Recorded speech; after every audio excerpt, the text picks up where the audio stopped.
Hi there, it's Jen, and thanks so much for joining me today.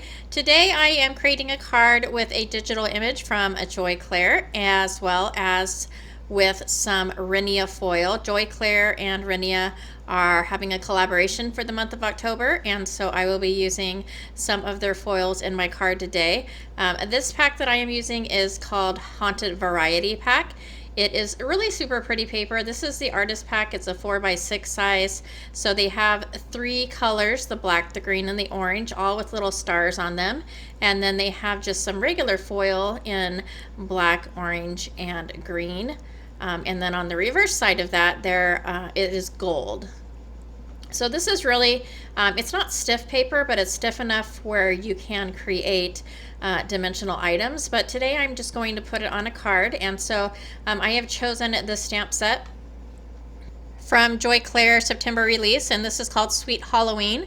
And so this is going to be a really quick and easy card to do. I've chosen the sentiment that says boo along with the three little ghosts. And I'm just grabbing some paper from my stash. This is a We Are Memories paper at 12 by 12 from 2013, so it's probably not available, but you can grab whatever paper you have from your stash. So I'm just going to go ahead and cut my pieces. And I don't have a set measurement in mind. I'm just kind of eyeballing it for the width that I want the paper to be. And I'm going to be using the orange and the black. And as I mentioned, this paper is stiff enough where you can create dimensional items. On Rinea's website, on their YouTube channel, they have like a rose. Somebody created a rose with the papers. That's really super beautiful. So there's a lot you can do with these papers, and they also come in a bigger size than this 4x6 trading cards. So they come in bigger sheets than that in case you had bigger projects to do.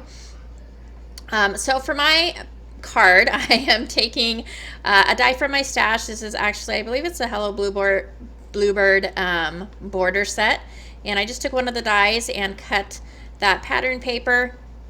And what I'm going to do is put the black piece of a foil underneath that pattern paper, so I want to adhere that first.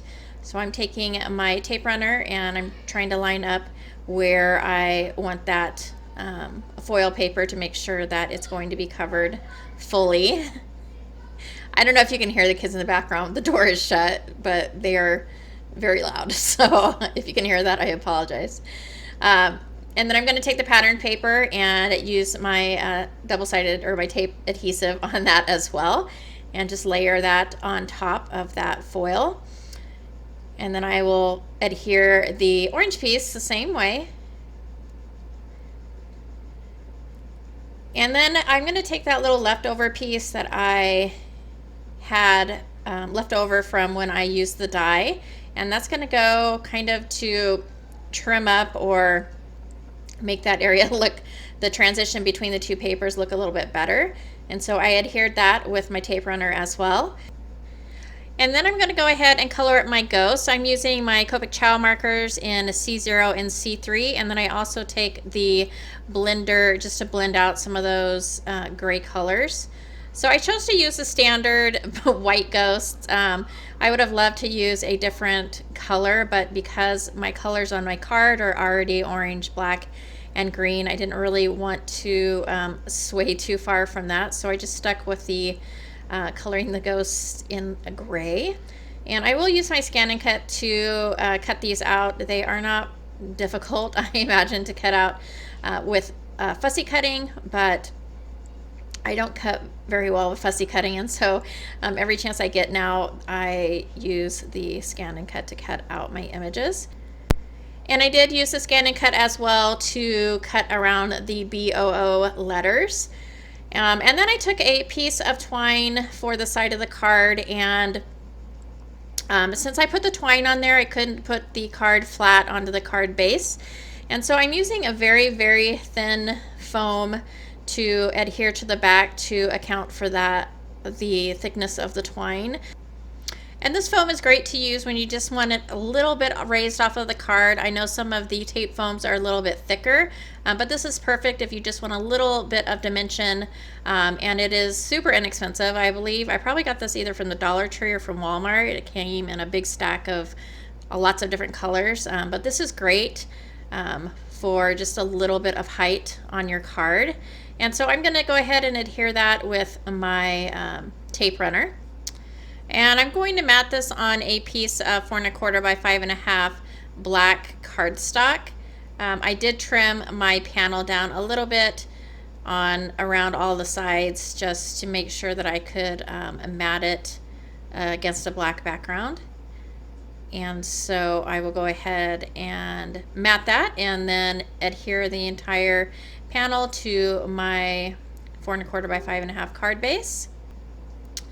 And once I have that down, I went ahead and grabbed some little enamel stars from my stash, and now I'm going to take all of my elements and adhere them. So as I mentioned, I went ahead and I used that same foam that I used for the back of the card to adhere all of my pieces to the front of the card.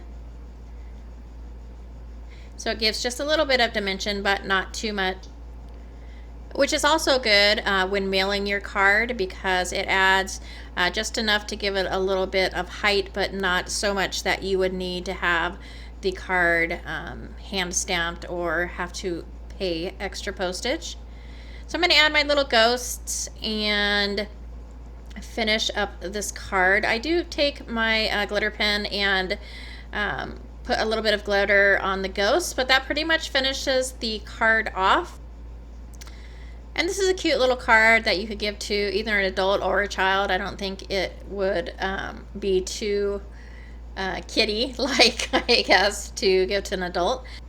But that's it for me. I hope you enjoyed this video. If you did like it or find it informative, please go ahead and give a thumbs up. As always, thank you so much for taking some time out of your day to join me, and I hope to catch you next time.